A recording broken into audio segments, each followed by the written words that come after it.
Praise the lord. Hallelujah. Yesayya పరిశుద్ధ నామానికి మహిమ కలుగునుగాక. ప్రభువైన యేసుక్రీస్తు నామంలో మీ అందరికీ నా హృదయపూర్వక వందనాలు. అందరూ బాగున్నారా? సో ఈ వీడియో చూస్తున్న వారికి కూడా నా హృదయపూర్వకమైన వందనాలు. మన తండ్రి నుండి ప్రభువైన యేసుక్రీస్తు నుండి కృపయు సమాధానములు మనందరికీ కలుగునుగాక. ఆమేన్. మంచిది ప్రియులారా, దేవుడు నన్ను ప్రేరేపించినటువంటి ఒక వాక్య భాగాన్ని మనం ధ్యానించుకోబోతా ఉన్నాము. సో ప్రభు మనందరి కొరకు సిద్ధపరిచిన వాక్య భాగం. ఈ వీడియో చూస్తున్న వారు కూడా జాగ్రత్తగా ఈ వాక్యం అంతా కూడా ఎండింగ్ వరకు మీరు వినండి, ఖచ్చితంగా మీరు బ్లెస్ అవుతారు. ఆదికాండము 18వ అధ్యాయము 1వ వచనము. Book of Genesis chapter 18 in verse 1. ఇందులో ఉన్నటువంటి ఒక మాట మనం చదువుకోబోతా ఉన్నాం.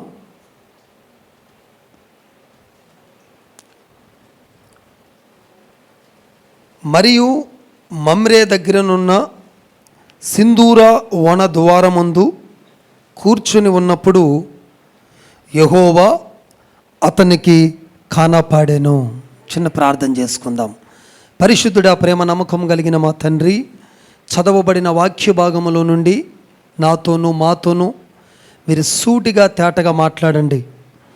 అలుపుడు ఎన్నికలేని నన్ను నీ సులువు చాటును మరుగు చేసుకుని 7 ఆత్మతో అగ్ని వంటి అభిషేకముతో నింపి నాయనా మా అందరితో మీరు మాట్లాడి మీరే మహిమయు ఘనతయు ప్రభావాలు పొందుకోమని నజరుడైన యేసుక్రీస్తు నామములో అడిగి వేడుకొనుచున్నాను మా తండ్రి. ఆమేన్. ఒకసారి అందరం 2 చేతులు పైకెత్తి గట్టిగా దేవుని స్తోత్రం చేద్దామా? హల్లెలూయా. మమ్రే దగ్గర ఉన్నటువంటి సింధూర వనములో అబ్రాము గారు ఎండవేళ కూర్చొని ఉన్నాడు. అప్పుడు యెహోవా అతనికి కనపడ్డాడు. 12వ అధ్యాయములో అబ్రాము గారు పిలువబడ్డాడు. ఓన్లీ స్వరము మాత్రమే విన్నాడు. ప్రారంభ వచనాలు మీరు చదువుకుంటే ఆయన డైరెక్ట్గా ప్రత్యక్షమయ్యి అబ్రాము గారితో మాట్లాడినట్టుగా లేఖనాలు చెప్పట్లేదు, కానీ ఒక స్వరమును వినాడు. తనను, తన కుటుంబాన్ని, తన జనులను అందరిని విడిచిపెట్టి అలా బయలుదేరాడు. మెల్లమెల్లగా బయలుదేరి 6వ వచనంకి వచ్చేసరికి 12వ అధ్యాయం 6వ వచనాన్ని కూడా నోట్ చేసుకోండి. 6వ వచనంకి వచ్చేసరికి ఒక మంచి విషయం రాయబడి ఉంది ఇక్కడ. అప్పుడు అబ్రహాం షెకెము నందలి యొక్క స్థలము దాకా ఆ దేశ సంచారము చేసి మారే దగ్గరనున్న సింధూర వృక్షమునొద్దకు చేరెను. అప్పుడు కనానీయులు ఆ దేశములో నివసించిరి. యెహోవా అబ్రహాముకు ప్రత్యక్షమయ్యను. దేవునికి స్తోత్రం. ఈ 12వ అధ్యాయము 6వ వచనం, ఈ 18వ అధ్యాయము 1వ వచనంలో మనకి ఒక వృక్షం కనపడుతుంది. ఏ వృక్షం చెప్పండి? అది మన సబ్జెక్ట్. ఇవాళ సింధూర వృక్షము, ఇది మన సబ్జెక్టు. అబ్రాము గారిని దేవుడు పిలిచాడు. తన స్వరము తను విన్నాడు, బయటకు వచ్చాడు. కానీ పిలిచినప్పుడు దేవుడు అబ్రాము గారికి కనపడ్డా? నోటితో చెప్పండి. కనపడలేదు. అతను ఎప్పుడైతే ప్రయాణమై బయలుదేరుతూ ముందుకొచ్చి ఎప్పుడైతే సింధూర వృక్షము ఎద్దకు వచ్చి కూర్చున్నాడో అప్పుడు అతనికి దేవుడు ప్రత్యక్షత కలిగింది. దేవుని స్తోత్రం. హల్లెలూయా. అలాగే ఈ 12వ అధ్యాయం దాటి 13వ అధ్యాయం దాటి 14వ అధ్యాయం దాటి 15వ అధ్యాయం దాటి 16, 17, 18వ అధ్యాయంకి వచ్చేసరికి కూడా మంచి ఎండవేళలో అబ్రాము గారు తన గుడారము యొక్క ద్వారము ముందు కూర్చొని తను ఏదో ఒక ఆశతో ఎదురు చూస్తూ ఉన్నాడు. సరిగ్గా అదే టయానికి ఏమండి యెహోవా అతనికి ప్రత్యక్షమాయను అని చెప్తుంది. కానీ అతనికి యెహోవా గురించి చెప్తూ ఉన్నాడు. అతడు ఎప్పుడైతే కన్నులెత్తి చూశాడో 2వ వచనంలో అతనికి 3 మనుషులు కనపడుతున్నారు. హల్లెలూయా. ఆ 3 ఎవరో కాదు, తండ్రి, కుమార, పరిశుద్ధాత్ముడు. హల్లెలూయా. త్రియేక దేవులు. అక్కడ కనపడింది యెహోవా దేవుడు. అంటే ఒక్కరు కనపడుతుంటే ఇతడికి ఎంతమంది కనపడుతున్నారు? 3 కనపడుతున్నారు. ఇతనికి డైరెక్ట్ ప్రత్యక్షత ఎక్కడ కలిగిందనంటే ఆ సింధూర వృక్షం దగ్గర వేసుకున్నాడు గుడారాన్ని. ఆ సింధూర వృక్షం దగ్గర గుడారం వేసుకోగానే వెంటనే దేవుడి దగ్గర నుంచి ఒక ప్రత్యక్షత వస్తూ ఉంది. హల్లెలూయా, హల్లెలూయా. ఇప్పుడు మీకు అర్థం కావాలి, దేవుడు ఒక వ్యక్తి కనపడాలంటే ఆ వ్యక్తి ఎక్కడికి రావాలి? సింధూర వృక్షం దగ్గరికి రావాలి.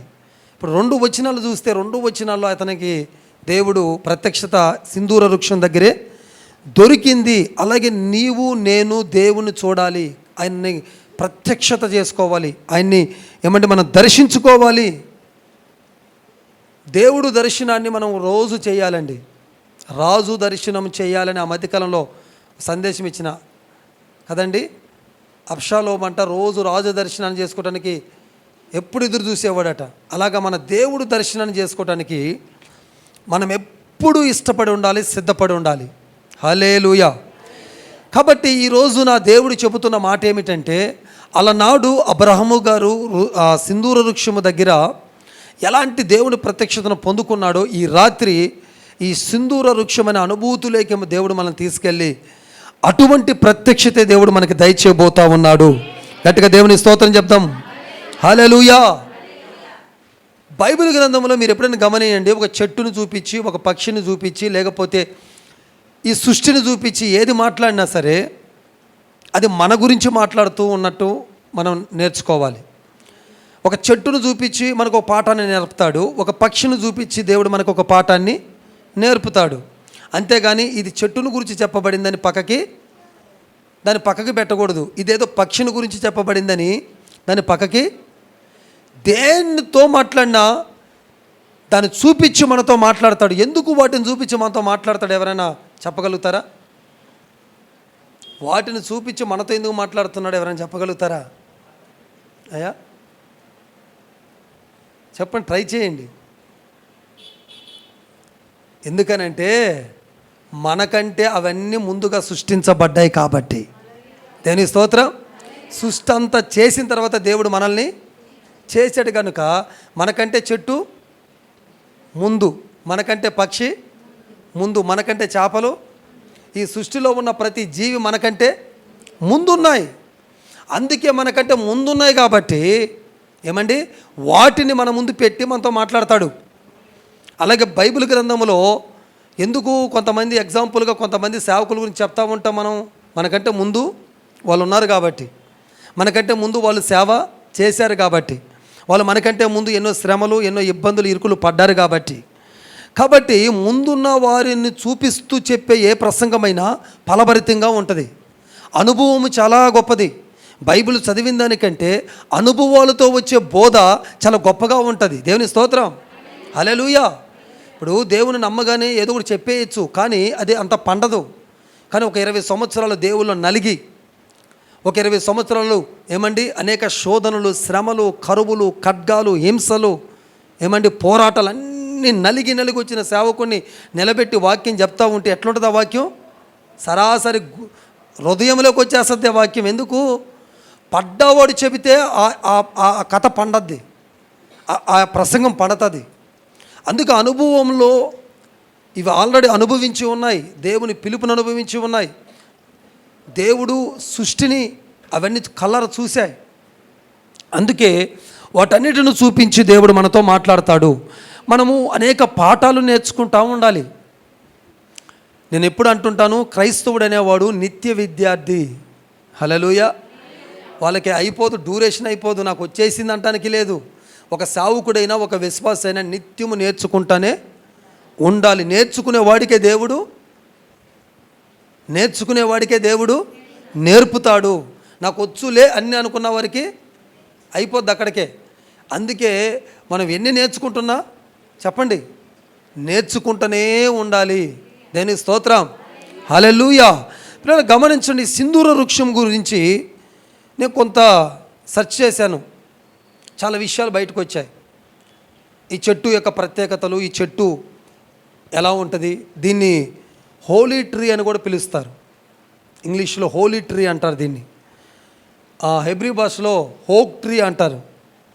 ఇంకా చెప్పాలనంటే ఇది అబ్రాము చెట్టు అని కూడా పిలుస్తారు. సింధూర వృక్షం దగ్గరికి పోయి ఇది అబ్రాం గారి చెట్టు అంటారు. ఎందుకంటే ఎప్పుడు అబ్రాం గారు ఎక్కడ గుడారం వేసుకోవాలనుకున్నా, ఎక్కడ కూర్చోవాలనుకుంటున్నా, ఆయన ఎక్కడ తినాలనుకుంటున్నా, ఎక్కడన్నా పడుకోవాలనుకుంటున్నా ఆయన ఏ చెట్టు చూసుకుంటాడు తెలుసా? చెప్పండి, సింధూర వృక్ష చెట్టు చూసుకుంటాడు. ఇప్పుడు మనకి ఊరుల్లో ఏదైనా ఎండలకు ఏదో ఒక చెట్టు ఉంటే బాగుండని చెట్టు దగ్గరికి వెళ్తుంటారు చూడండి. అట్లాగా అబ్రాం గారు అలా వెళ్ళి చెట్టు దగ్గర ఉండటం వల్ల ఆ చెట్టుకి ఏం పేరు వచ్చిందంటే అబ్రహాం గారి చెట్టు అని పేరు వచ్చింది. ఇంకొక ప్రాముఖ్యమైన విషయం చెప్తాను మీకు. అమెరికా జాతీయ వృక్షమే ఏంటిదో తెలుసా మీకు? సింధూర వృక్షమే. దేని స్తోత్రం. అందుకే అది అగ్రదేశముగా మారిపోయింది. అది కొద్దిదే కావచ్చు, కానీ అగ్రదేశంగా ఎందుకు మారిపోయింది అని అంటే దానికి సింధూర వృక్షము ఒక జాతీయ వృక్షంగా మారిపోయింది కాబట్టి. మన ఆంధ్ర తెలంగాణ అంతా ఉండదు అమెరికా. ప్రజల గురించి మాట్లాడుతున్నాను. విస్తీర్ణం పెద్దదే, బట్ పాపులేషన్ మాత్రం చాలా చిన్నది. మనంత ప్రజలు కూడా ఉండరు, కానీ ప్రపంచ దేశాలను శాసిస్తూ ఉంది. దానికి కారణం ఏంటంటే వారికి నియమించిన వృక్షం సింధూర వృక్షం. అందుకే ఆ సింధూర వృక్షం అనే చోట ఎప్పుడు దేవుడు కూర్చొని ఉంటాడు. ఎవరు వస్తారా సింధూర వృక్షం దగ్గరికి, ఎవరు వస్తారా అని. అందుకే బహుశా అమెరికా దేశాన్ని దేవుడు అంతగా దీవించాడు. దేవునికి స్తోత్రం, హల్లెలూయా. ప్రియులారా, ఈరోజు ఈ సింధూర వృక్షం మనకు నేర్పే పాఠం ఏమన్నా ఉందా అన్నది ఒక 3 కానీ 4 విషయాలు కానీ చెప్పి నేను ఈ ప్రసంగాన్ని ముగిస్తాను. ఎందుకు అబ్రాం గారు పదే పదే సింధూర వృక్షం దగ్గరికి పోతాడు? ఎందుకు దేవుడు ఈ సింధూర వృక్షం దగ్గరే కనపడుతుంటాడు? అన్ని చెట్ల మధ్యలోకి వెళ్ళినా కనపడ్డేందుకు? ఆయన ఎందుకు ఈ సింధూర వృక్షం దగ్గరే కూర్చొని ఉంటాడు అన్న విషయాలు కొన్ని మనం గమనించాలి, ఆలోచించాలి, దాన్ని ఆచరణలో పెట్టాలి. ఒకటి, యెహోషువ గ్రంథం 24వ అధ్యాయం 26వ వచనం.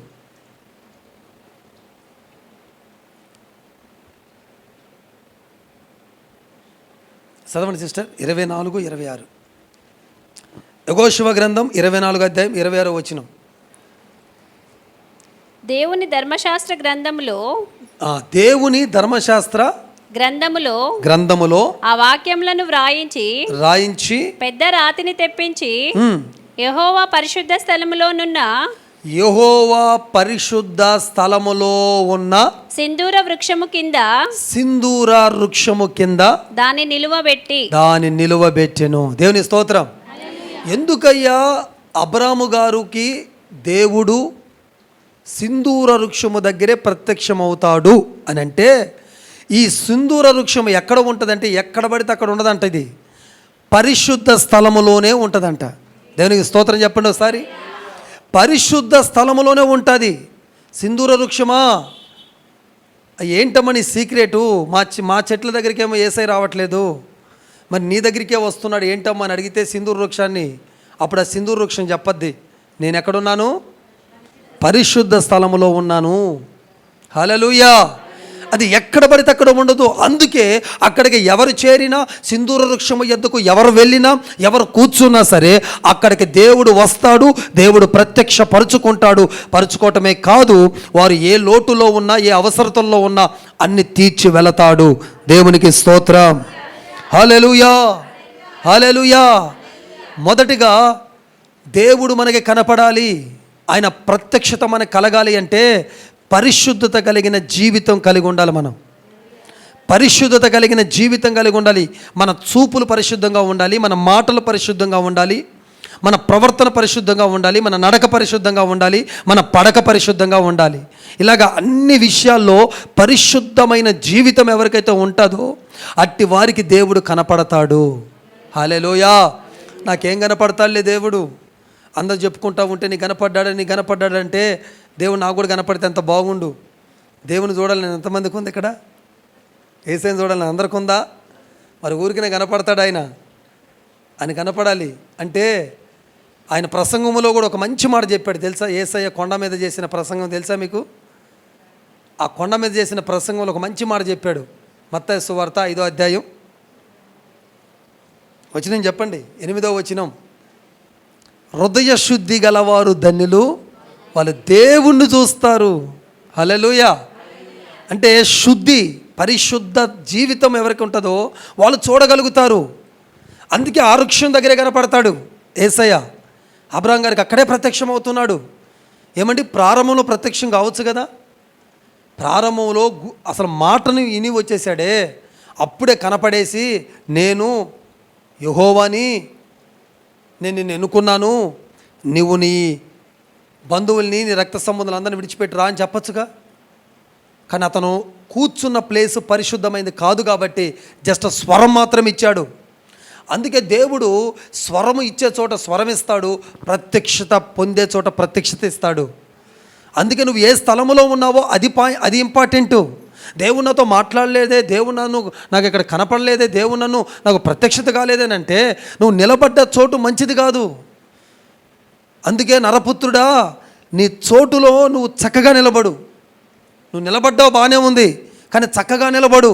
అప్పుడు నేను నీతో మాట్లాడి నేను నీకు కనపరుచుకుంటానన్నాడు. నేను స్తోత్రం, హల్లెలూయా. కాబట్టి పరిశుద్ధ జీవితాన్ని కలిగి ఉండేవారు ప్రభువుని చూడగలుగుతారు, ప్రభు యొక్క ఆ ప్రసన్నతను చూడగలుగుతారు. అంటే ఆయన మనిషిలాగా వచ్చి ఒక మానవునిలాగా మనం చూడలేకపోయినా ఆయన మహిమను చూడగలుగుతాం, ఆయన ప్రసన్నతను చూడగలుగుతాం, ఆయన దగ్గర నుంచి వచ్చే సకల దీవెనలన్నీ కూడా మనం చూడగలుగుతాం. ఏమండి, ఆయన మహిమను చూడటం అంటే ఏం చూసినట్టు? ఆయన్నే చూసినట్టు. అదే కదా మోషే గారితో చెప్పారు. ఆయన ఏమన్నారు?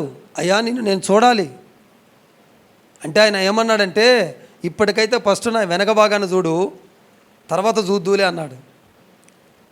మహిమను చూస్తామని చెప్పాడు. ఆ మహిమ ఆయన ఎప్పుడైతే చూశాడో ఆయన ముఖం ప్రకాశించడం ప్రారంభించబడింది. అప్పుడు వరకు చూసేవారు ఆయన ముఖాన్ని చూడలేకపోతున్నారు. గంభీరంగా వెలుగుమయంగా మారిపోయాడు. తన తోటివారు మాట్లాడటానికి కూడా భయం వేస్తుంది. అప్పుడు దాకా మోషే అని సనిగిన వాళ్ళు, తిట్టిన వాళ్ళు, ఏమండి మన మధ్యలో ఉన్న వ్యక్తే కదని చెప్పి మోషేను ఆడుకున్న వాళ్ళు, అనేక మాటలు, అనేక బ్యాచ్లుగా తయారై ఎన్ని మాటలను ఉండొచ్చండి మోషే గారిని. అసలు మోషే గారు కాబట్టి 6 లక్షల మందిని అన్ని సంవత్సరాలు నడిపించాడు. కానీ మన బోటోళ్ళం అయితే 40 సంవత్సరాలు కాదు, 40 నిమిషాలు కూడా నేను పడలేనని చెప్పి వెళ్ళిపోతాం. దేవుని స్తోత్రం. 40 సంవత్సరాలు పడ్డాడండి 6 లక్షల మందిని. ముగ్గురితో పడలేకపోతున్నాను ఇంట్లో. దేవుని స్తోత్రం. వీళ్ళతో పడలేకపోతున్నాను పాస్టర్ గారు అంటారు ఒకరు. ఎట్లా చెప్పండి? ఎప్పుడైతే ఆ దేవుణ్ణి మనం ఎప్పుడైతే అన్వయించుకుంటూ ఉంటామో ఎంతమందిని మనం పోషించగలుగుతాం, నడిపించగలుగుతాం. ఓపిక పెరిగిపోతుంటుంది నీలో. ఎంత టార్చర్ పెట్టినా సరే నీకు నవ్వుగా అనిపిస్తూ ఉంటుంది. ఈజీగా దాన్ని తీసేసుకుంటావు, మరలా బయటకు వచ్చేస్తూ ఉంటావు. డిప్రెషన్లో ఉండవు, స్ట్రెస్లో ఉండవు, వెంటనే దాన్ని పక్కకు నెట్టేసుకుంటావు. ఎందుకు? దేవుడి మీద ఆధారపడే వ్యక్తివి కనుక వెంటనే దేవుడు ఆ భారాలను తొలగించి నిన్ను బలవంతురాలుగా మార్చేస్తుంటాడు. దేవుని స్తోత్రం. అందుకే ప్రియులారా జాగ్రత్తగా వినండి. దేవుడు చెప్పుచున్న మాట ఇదే. నిన్ను ఆయన మహిమను చూస్తుండాలి, ఆయన ప్రసన్నతను చూస్తుండాలి, ఆయన దయను చూస్తుండాలి, ఆయన ప్రేమను చూస్తుండాలి, ఆయన కనికిరాన్ని చూస్తుండాలి. ఇవన్నీ చూడటమే ఆయన్ని చూడటం అంటే. దేనికి స్తోత్రం, హల్లెలూయా. అవేవి చూడకపోతే ఎలా మన జీవితం ముందుకెళ్తుంది? దేవుడు ప్రేమను ప్రతిరోజు చూసేవారిగా మనం ఉండాలి. దేవుడు దయను ప్రతిరోజు చూసేవారిగా మనం ఉండాలి. ఆయన ప్రేమ కలిగిన దయ మనల్ని ఎంతగా లేవనెత్తుద్దో. కోపాంధులను, ఏమండి క్రోధముతో ఊగిపోతున్న వారిని సైతము కట్టి పడేసేది యేసయ్య ప్రేమ. ఆయన ప్రేమ పూర్ణుడు, ప్రేమ స్వరూపి. ఏమండి ఆ ప్రేమలో మత్సరము ఉండదు కనుక ఆ ప్రేమను మనం చూస్తూనే ఉండాలా. దేని స్తోత్రం. అర్థమైంది కదా? ఆయన చూడటం అంటే ఏంటి? ఆయన ప్రేమను చూడటం, ఆయన మహిమను చూడటం, ఆయన ప్రసన్నతను చూడటం. ఎలా చూడగలుగుతామనంటే సింధూర వృక్షములాగా మనం కూడా పరిశుద్ధ స్థలాల్లో ఉంటే తప్ప ఇవన్నీ మనం చూడలేమని వాక్యం సెలవిస్తుంది. దేవునికి స్తోత్రం, హల్లెలూయా. మొదటిది సింధూర వృక్షము దగ్గర దేవుడు మనకు కనపడాలి అంటే ఆ సింధూర వృక్షం ఉన్న స్థలముల లాగా పరిశుద్ధ జీవితం కలిగి మనం ఉండాలని దేవుడు కోరుతూ ఉన్నాడు. రెండవది యెషయా గ్రంథం 44 14. యెషయా గ్రంథం 44:14. ఒకడు దేవదారు చెట్లను ఒకడు దేవదారు చెట్లను నరకవలెనని పూనుకొనును. నరకవలెనని పూనుకున్నాడు. శ్మశాన వృక్షమును గాని సరళ వృక్షమును గాని సింధూర వృక్షములను గాని, అదిగో చూడండి, సింధూర వృక్షమును గాని అడవి వృక్షములలో ఏదో ఒక దానిని తీసుకొనును. ఒకడు చెట్టు నాటగా వర్షము దాన్ని పెంచును. వర్షము దాన్ని పెంచుద్ది. ఇంకా నెక్స్ట్, ఒకడు పొయ్యి కట్టెలకు వాటిని ఉపయోగించును. ఓకే, వాటిలో కొంత వర్షము దాన్ని పెంచును. ఈ సింధూర వృక్షానికి రెండోది ఉన్న అలవాటు ఏంటంటే, ఇది ఎప్పుడు పెరుగుతూనే ఉంటుందట. దీనికి డెడ్ లైన్ అంటూ లేదట. ఈ చెట్టు అంట ఎత్తుగా ఎదుగుద్దంట. ఎంత ఎత్తు అంటే 70 నుంచి 140 అడుగుల ఎత్తుకు ఎదుగుద్దట సింధూర వృక్షం. 140 అడుగుల ఎత్తు అంటే ఒకసారి ఊహించండి ఎంత ఎత్తు ఉంటుంది. అంత చెట్టుని ఎప్పుడన్నా చూసారా? సింధూర వృక్షాన్ని ఎవరన్నా చూసారా? చూద్దాంలే ఇజ్రాయెల్ పోయి. ఆమె చెప్పండి అమ్మా. అరే, మన బిగ్ టూర్ కాబోతుంది తర్వాత ఎప్పుడోకప్పుడు, కానీ మొత్తానికి ఇజ్రాయెల్ టూరు కలవరితెగ మినిస్ట్రీస్ నుంచి వెయ్యబోతున్నామా? ఆమె చెప్పండి. దేవునికి స్తోత్రం, హల్లెలూయా. కాబట్టి ప్రియులారా, జాగ్రత్తగా వినండి. 140 అడుగుల ఎత్తుకి ఎదుగుతుంది అంట ఇది. ఈ రెండో విషయం ఏంటంటే, ఎందుకయ్యా సింధూర వృక్షం దగ్గర దేవుడు కనపడతాడంటే, అది ఎప్పుడు ఎదుగుతూనే ఉంటుంది. రెండో విషయం, ఎదుగే అనుభవంలో ఉండాలి దేవుడి బిడ్డలు. ఎప్పుడు ఎదిగే అనుభవంలో ఉండాలా. కురసయ్యే అనుభవంలో కాదు, తగ్గిపోయే అనుభవంలో కాదు, దినదినము ఎదుగుతుండాలా దేవుళ్ళు. దేవుని స్తోత్రం చెప్పండి. ఎదుగుతూ ఉంటే మన జీవితము, మన ఆధ్యాత్మిక జీవితంలో ఈ లోటుపాట్లన్నిటిని దేవుడు పూర్తి చేస్తూ ఉంటాడు. అందుకే దేవుడు అన్నాడు, అన్ని విషయాలు మీరు ఎదుగుదురు అన్నారు, ఎదగాలి అన్నాడు. చాలా విషయాలు ఉంటాయి బైబిల్లో ఈ విషయాల మీద. కాబట్టి నువ్వు ఎదుగుతున్నావా తగ్గుతున్నావా అన్న విషయాన్ని నువ్వు రోజు పరిశీలన చేసుకుంటా ఉండాలి. ఈ పరిశీలన నువ్వు చేసుకోకపోతే చాలా కష్టం. భూ సంబంధంగా ఎదుగుతున్నాను అనేది రోజు చెక్ చేసుకుంటామా లేదా? మనం ఎంత లాభడి, మన సంపాదన ఎంత వస్తున్నాయి, ఇంట్లోకి ఎంత పోతున్నాయి అనేది బాగానే ఉంటాయి లెక్కలు. మనకి భలే లెక్కలు వేసుకుంటాం వాటికి. కానీ ఆత్మీయత లెక్కలేవి? నీ ఆత్మీయత లెక్క ఎంత వేసుకుంటున్నావు? రోజుకి ఎంత ప్రార్థన చేయగలుగుతున్నావు? ఎందుకు చేయలేకపోతున్నావు? ఈ వారం నుంచి సరిగా ప్రార్థన చేయని వాళ్ళు మీలో చాలామంది ఉన్నారు. ఎందుకు చేయలేకపోయావు? నీకు అర్థమైందా? తెలుస్తుందా నీకు? ఎందుకు చేయలేకపోయావు అన్న బాధ నీకు, భయం ఉందా? అందుకే దేవుణ్ణి అడిగి ప్రార్థనతో ఒక ఎత్తు అయితే వర్షముతో పెరుగుద్దట అది. బైబిల్లో మీకు చాలా సందర్భాలు ఉంటాయి. వర్షం అంటే మీరు చదువుకోండి. ద్వితీయోపదేశకాండం 32:2 వచనాన్ని మీరు నోట్ చేసుకుంటే, ఇక్కడ వర్షము దేంతో పోల్చినారంటే దేవుని ఉపదేశముతో పోల్చారు. 32వ అధ్యాయము 2వ వచనం. ఇక్కడ అదే మాట ఉంటుంది. దేవుని ఉపదేశం వానవలే లేక వర్షం వలె కురుస్తుంది. అంటే ఈ సింధూర వృక్షం అట నీళ్లతో కాదు ఎదిగేది. అది దానికి ఎవరు నీళ్లు పోయిరు. ఎడారి చెట్టు అది, ఇంటి చెట్టు కాదు అది. ఇంటి చెట్టుకైతే చెప్పండి నీళ్లు పోస్తారు, ఎడారి చెట్టుకి నీళ్ళే పోయిరు. దేవుడే పోస్తుంటాడు నీళ్ళు. దేనికి స్తోత్రం, హల్లెలూయా.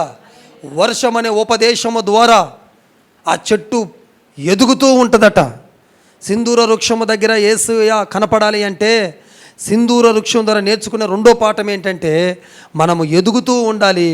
ఎలా ఎదగాలంటే ఉపదేశముల ద్వారా ఎదుగుతుండాలి.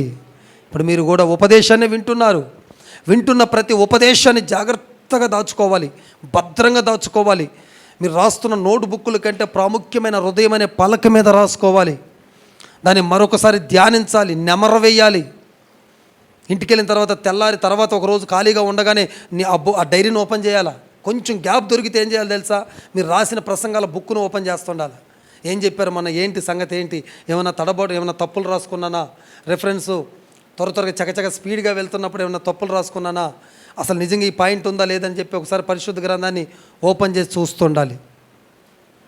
ఆ విధముగా మనం ఎప్పుడైతే వెళ్తామో మరలా గుర్తుండిపోతాయి మనలో. ఇప్పుడు ఒక మాట 4 సార్లు చెప్పాను అనుకో, నీకు గుర్తుంటుంది కదా. ఒకసారి చెప్పేదానికి 4 సార్లు చెప్తే అలాగ 4 సార్లు నువ్వు ధ్యానించాలా. అందుకే ప్రభు అంటున్నాడు, ఉపదేశం అనే వర్షం నీ జీవితంలో బాగా పడితేనే కురవాలి, బాగా కుండపోత వర్షంలా కురవాల నీ జీవితంలో ఉపదేశం.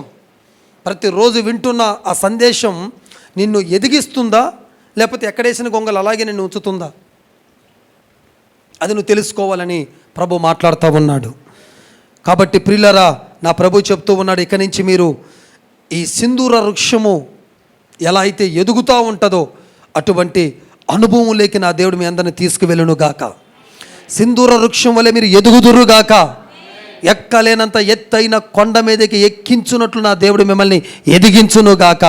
ఆత్మీయతలో ఎదుగుదురు గాక. ఇటు భూ సంబంధంగా ఆశీర్వాదాలలో కూడా మీరు ఎదుగుదురు గాక. హల్లెలూయా. ఎప్పుడు ఉపదేశం అనే వర్షంలో మీరు తడుస్తూ నానుతూ ఏమండి ఆ ఉపదేశము ద్వారా మీరు ప్రబలించబడుతూ రేపబడుతూ దేవుడి కొరకు ఉపయోగకరమైన పాత్రలుగా మీరు మార్చబడుదురు గాక.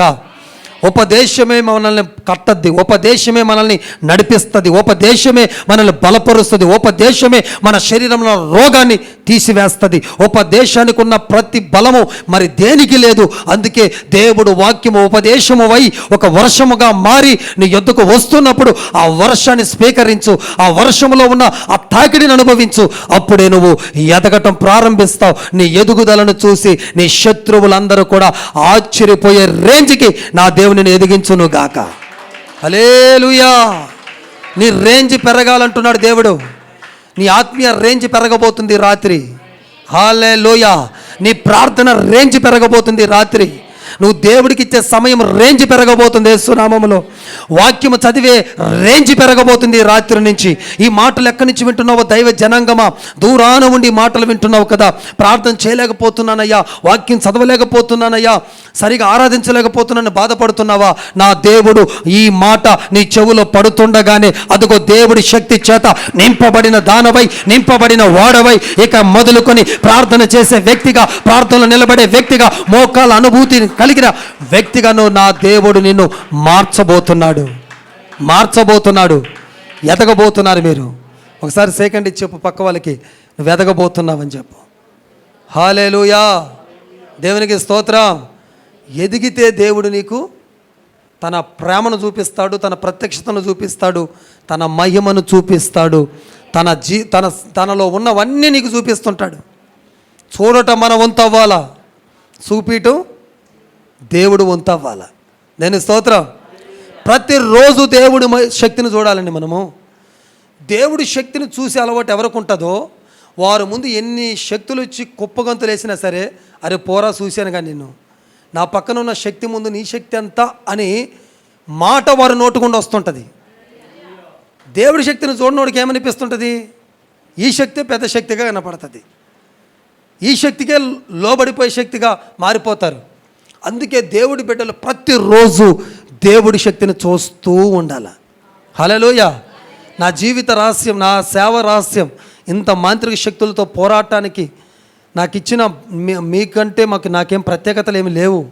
బట్ నేను ప్రతిరోజు ఉదయం లెగగానే నీ ప్రభావాన్ని, నీ బలాన్ని నాకు చూపి అని దావీదు లాంటి ప్రార్థన ఎందుకో నాకు దేవుడు అలవాటు చేశాడు. దావీదు గారు కూడా ఎలాంటి ప్రార్థన చేసేవాడు తెలుసా? మందిరంలోకి రాగానే అయ్యా నీ బలమును, నీ ప్రభావాన్ని నేను చూడాలి అని ప్రార్థన చేసేవాడు. అందుకే తను ఏమంటే సింహం దగ్గరికి పోయినా సరే భయపడలేదు, ఎలుగుబంటి దగ్గరికి పోయినా భయపడలేదు, గొల్లియాతు దగ్గరికి పోయినా భయపడలేదు. ఎందుకు? వారి బలాలు ఈయన చూసిన బలం కంటే చాలా చిన్నవిగా ఉన్నాయి కాబట్టి. అందుకే దేవుడి బిడ్డలు ఎప్పుడు దేవుని బలాన్ని, దేవుని శక్తిని చూచుదుర్రు గాక. నువ్వు దేవుడి శక్తిని చూస్తుండగా నీ ఎదుట ఉన్న సాతాను శక్తులు కోల్పోబోతున్నాయి. యేసు నామములో మంత్రపు శక్తులు కాలిపోబోతున్నాయి రాత్రి. హల్లెలూయా. చప్పట్లు కొట్టి ఆనందించండి. యేసు నామములో కూలిపోబోతున్నాయి. అదుగో ఎరుకో గోడలు కూలినట్టు కూలిపోతున్నాయి. ఏ మంత్రము, ఏ తంత్రము నీ మీద పని చేయదంటున్నాడు దేవుడు. హల్లెలూయా. నీ మీద చేస్తున్న మంత్రము కంటే 1000 రెట్లు గొప్పవాడు నేను నీవు ఆరాధిస్తున్న యేసు. 1000 రెట్లు గొప్ప శక్తిని నమ్ముకున్న మనం ఎందుకు భయపడాలండి? అందుకే మీరు ఎదుగుతూ దేవుడి శక్తిని పొందుతూ చూస్తూ ఉందురుగాక. మూడో విషయం, ఆమోసు గ్రంథం 2వ అధ్యాయం 9వ వచనం. ఆమోసు గ్రంథం 2వ అధ్యాయం 9వ వచనం. ఇదొక్క మాట చదివించి నేను ముగిస్తాను.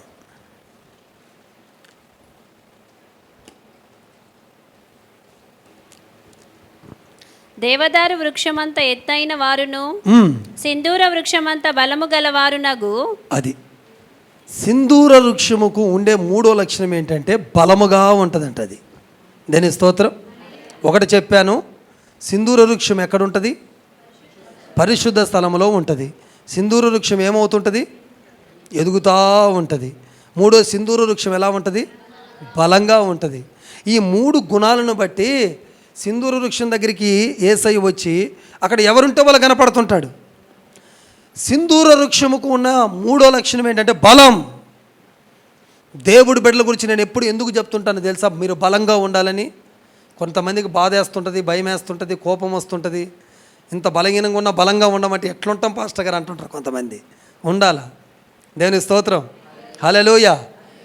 నేను ఎంత ఉదయం లేచిన కానీ ఎన్ని పోరాటాలు ఎదుర్కోవాలో కొన్నే తెలుసు మీకు.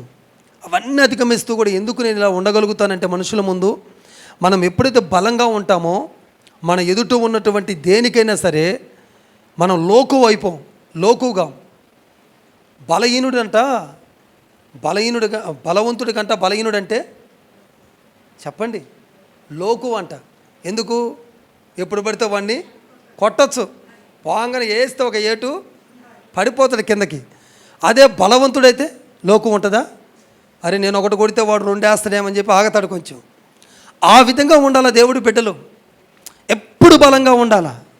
ఎందుకంటే బలవంతుడు, సాతానుడు బలహీనుడు కాదండి, గుర్తుపెట్టుకోండి. సాతానుడు ఎవడు? బలవంతుడు. వాడి బలం ముందు మనం బలంగా నిలబడాలంటే మనం కూడా బలవంతులుగా ఉండాలి. ఆ బలవంతులుగా మనం ఎప్పుడైతే ఉంటామో వాడికి అర్థమవుతుంది ఇటు జోలికి పోతే నెక్స్ట్ నా పరిస్థితి ఏమవుతుందని సాతానుకు తెలియాలా. నీ జోలికి వస్తే నెక్స్ట్ సినిమా ఏమవుతుందో వాడికి తెలియాలా. అలా తెలిసేంత బలాన్ని నువ్వు సంపాదించాలా. అలాంటి బలవంతురాలు నువ్వు మారుతూ ఉండాలా. ఈ బలం ఎలా వస్తుందంటే దేవుని వాక్యాన్ని చదవటం వల్ల వస్తుంటుంది, ప్రార్థన చేయటం వల్ల వస్తూ ఉంటుంది. శరీరానుసారమైన భోజనం ఎన్ని తిన్నా వేస్టే. భూ సంబంధంగా ఏదో బలంగా పనిచేసుకోవడానికి తప్ప కంటికి కనపడిన శక్తులతో పోరాటానికి ఈ బలము కొంచెం కూడా పనికే రాదు. అందుకే దేవుడు వాడింది ఈ మాట. ఎందుకు? మనుషుడు బ్రతుకుచున్నది రొట్టె వలన కాదు కానీ దేవుని నోటి మాట వలనని ఎందుకు వాడాడంటే రొట్టె వల్ల ఏమి జరగదు, జస్ట్ భూమి మీద పని చేసుకోగలుగుతావు. నీ కుటుంబాన్ని పోషణ కొరకు ఏదో ఒక డ్యూటీ చేసుకోగలుగుతావు, ఒక వ్యాపారాన్ని చేసుకోగలుగుతావు తప్ప నీ ఇంటి మీదకి వచ్చి విజయ తాండవము చేసి నీ కుటుంబాన్ని విచ్ఛిన్నము చేసి నీ బిడ్డలను కాకుండా చేసి నీ భర్తని మరొక దారికి మళ్లించి నీ ఇంట్లో జ్వరబడి నీ ఒంట్లో జ్వరబడి నీకు అనారోగ్యాన్ని కలుగు చేసి అసమాధానాన్ని కలుగు చేసి తిప్పలు పెడుతున్న దెయ్యాలను కొట్టాలంటే అది ఈ భూ సంబంధమైన బలం సరిపోదు, కానీ అది దైవిక బలముతో మాత్రమే సాధ్యమవుతుంది. ఆ బలాన్ని మీరు పొందాలి, ఆ బలము చేత మీరు నింపబడాలి, ఆ బలానికి రాత్రే మీరు పొందుకోవాలని దేవుడు మాట్లాడుతున్నాడు. ఆ బలము చేత నింపబడి ఆ బలములో మీరు కట్టబడి సాతాను దుర్గాలను కూల్చాలి. దేవుని నామానికి స్తోత్రం, హల్లెలూయా. అందుకే దైవిక శక్తి అని దేవుడు ఒక పాట రాయించాడు.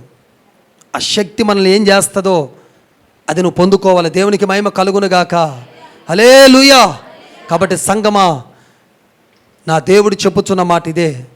సింధూర వృక్షం జాతీయ వృక్షంగా ఉన్నప్పుడు ఎందుకు అంతగా దీవించబడింది ఆలోచించండి. ఈ సింధూర వృక్షం దగ్గర దేవుడు ఎందుకు పదే కనపడతా ఉన్నాడు, ప్రత్యక్షమవుతున్నాడు ఆలోచించండి. ఎందుకంటే ఈ సింధూర వృక్షము పరిశుద్ధ స్థలంలో ఉంది. రెండోది ఎప్పుడు ఎదుగుతూ ఉండే లక్షణం కలిగి ఉంటుంది. మూడోది బలంగా ఉంటుంది. ఎన్ని బలహీన మాటలు వింటున్నా నువ్వు ఎట్లుండాలి? బలంగా ఉండాలి. బలహీన పరిచే మాటలు ఎన్నో వస్తాయి నీ కాడికి. నా దగ్గరికి 100 వస్తాయి. ఆ మాటలు కానీ వింటే మొత్తం చదువుకొని వెళ్ళిపోవాలనిపిస్తుంది. నో, నేను చచ్చిపోవడానికే వచ్చినోడిని. నన్ను ఎవడైనా ఇంకేం చేయలేడు. చచ్చిపోవాలనుకున్న వచ్చినవాడికి ఇంకేముంటుందండి? నేను దేవుడి కొరకు సావటానికి వచ్చున్నాను. నేను దేవునికి స్తోత్రం. హల్లెలూయా. ఇది నా మాట కాదు, ఇది నా శాస్త్రాలు కూడా అలాగే ఉంటే మీరు చూస్తారు. చాలా పెద్ద ఎత్తున రాబోతున్న దినాల్లో నేను ప్రభు కోసం అవసరమైతే ప్రాణాన్ని అలాగా సంతోషంగా ఇవ్వడానికి సిద్ధంగా ఉన్నాను నేను. ఎందుకంటే దేవుడు మన కొరకు ప్రాణం ఇచ్చాడు. ఏ రోజుకైనా చచ్చిపోతా నేను. ఒకవేళ ఇవాళ ఎవరి చేతులన్నా కాపాడుకున్నానా, ఎవరన్నా పగడబంద్ చేసుకున్నానా, ఏదో 10 రోజులకైనా ఖచ్చితంగా నేను చచ్చిపోతాను. ఒక 10 సంవత్సరాలకైనా ఖచ్చితంగా. అదేదో దేవుడి కొరకు చనిపోవటం అనేది ఎంతో ధన్యతగా నేను ఫీల్ అయ్యి సిద్ధమై కూర్చున్నాను నేను ఈ ప్రాంతంలో. దేని స్తోత్రం. ప్రియులారా, జాగ్రత్తగా వినండి. రాబోతున్న దినాలు చాలా భయంకరంగా ఉండబోతున్నాయి. భయంకరమైన దినాలలో మనం బలం కలిగి గనుక ఈ సింధూర వృక్షం లాంటి అనుభవాలతో మనం ఉంటే మనకు దేవుడే ప్రత్యక్షం అవుతూ ఉంటాడు.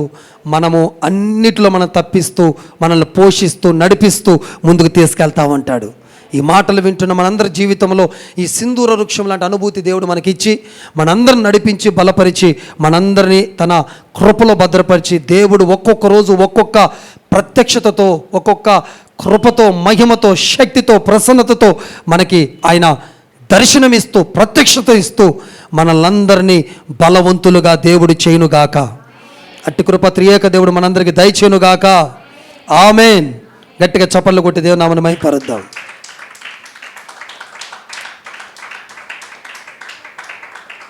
రైట్, అందరం మోకరిద్దాం, చిన్న ప్రార్థన చేసుకుందాం.